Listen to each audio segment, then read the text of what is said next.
Siapa sangka, hewan kecil yang sering dianggap hanya peliharaan anak-anak bisa menjadi jalan perubahan hidup seseorang.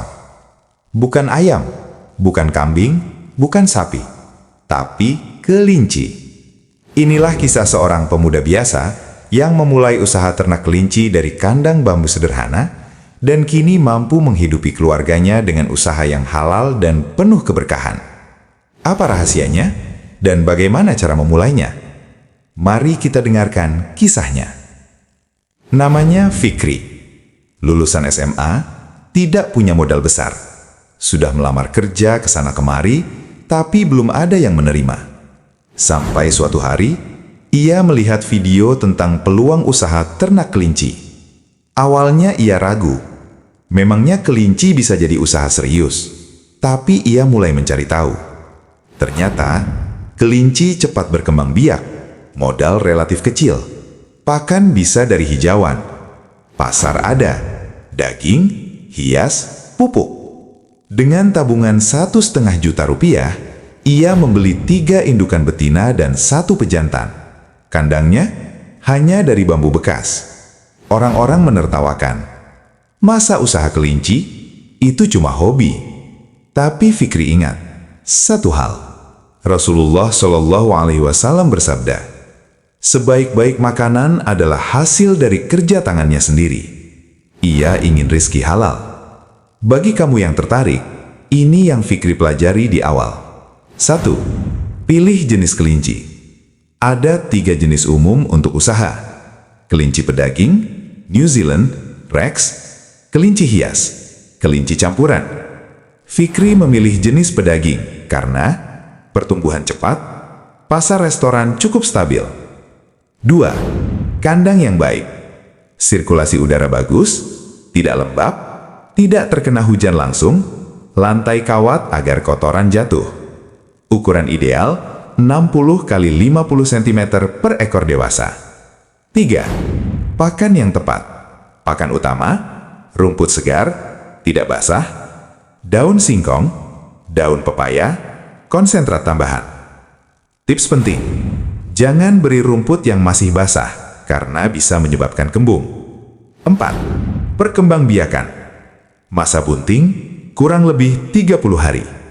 Sekali melahirkan, 5-10 anak.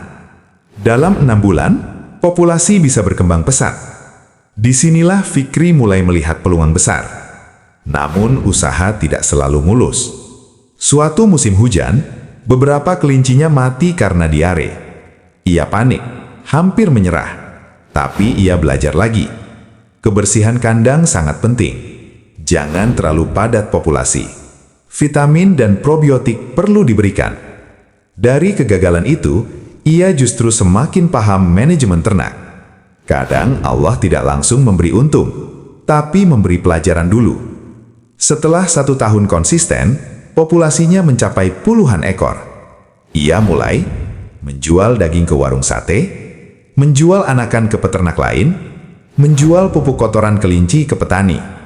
Pendapatannya mulai stabil. Yang dulu menertawakan, kini bertanya, bagaimana cara mulai ternak kelinci? Fikri tidak hanya beternak, ia belajar bisnis. Ini strategi yang ia lakukan. 1. Jangan hanya jual kelinci, tapi jual bibit, pakan, edukasi, pupuk organik. 2. Bangun pasar sejak awal. Cari warung sate kelinci, komunitas peternak, marketplace online. 3. Branding sederhana. Ia buat akun media sosial, upload proses ternak, bangun kepercayaan. Dari kandang bambu sederhana, kini Fikri mampu membantu orang tuanya, membuka lapangan kerja kecil, berbagi pengalaman gratis ke pemuda desa. Ia sadar, usaha kecil bukan berarti masa depan kecil. Kadang yang kecil, jika dirawat dengan sabar dan jujur, bisa menjadi besar. Allah berfirman, barang siapa bertakwa kepada Allah, niscaya Dia akan memberinya jalan keluar dan rizki dari arah yang tidak disangka-sangka. Surat At-Talaq ayat 2-3. Mungkin hari ini kamu merasa modal kecil, pengalaman minim, lingkungan tidak mendukung. Tapi ingat, Fikri hanya mulai dengan 3 indukan, 1 kandang bambu, dan keyakinan. Jangan remehkan usaha kecil. Jangan malu memulai dari bawah. Dan jangan takut dengan cibiran orang. Karena yang menentukan sukses bukan besar kecilnya usaha, tapi konsistensi dan kejujuran. Siapa tahu, kandang kecilmu hari ini menjadi pintu rezeki besar di masa depan. Kalau kamu ingin mulai usaha ternak kelinci, tulis di komentar, "Saya siap memulai."